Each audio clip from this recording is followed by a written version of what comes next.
జరిగింది. ఇక్కడున్న అందరూ కూడా ఒక్కసారి మా వినయ్ గారి కోసం గట్టిగా వాయిస్కుంటే చాలా బాగుంటుంది. అందరూ కూడా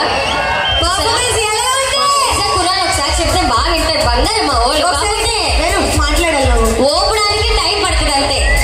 ఏలే తిన్నారా తాగారా ఊపుతాను ఊపరా పరే ఒకడమే ప్రాణం. అందరికీ thank you so much for giving us such a wonderful opportunity from Balu riders. From Balu riders. Thank you so much Balu అన్న. థ్యాంక్ యూ అందరికీ. యాక్చువల్లీ సాంగ్ అయిన తర్వాత మాట్లాడాలంటే చాలా కష్టం, బికాస్ బ్రీతింగ్ ప్రాబ్లం అనేది వస్తుంది. కానీ చాలా అంత బాగా మాట్లాడుతున్నప్పుడు మాట్లాడి పోయేది మాట్లాడారు ఒక మొహాలు వేసుకోండి. పర్ఫార్మెన్స్ నచ్చిందా? Thank you. నీకు ఏది నచ్చలేదురా బాబు, నీకు ఏది నచ్చలేదు మనం అనమాట. ఒక్కసారి నా పర్ఫార్మెన్స్ నచ్చింది, ఒక్కసారి అందరూ ఓ వేసుకోండి ప్లీజ్. అందరికీ చాలా థ్యాంక్ యూ అండి. థ్యాంక్ యూ సో మచ్ మీరు. యాక్చువల్లీ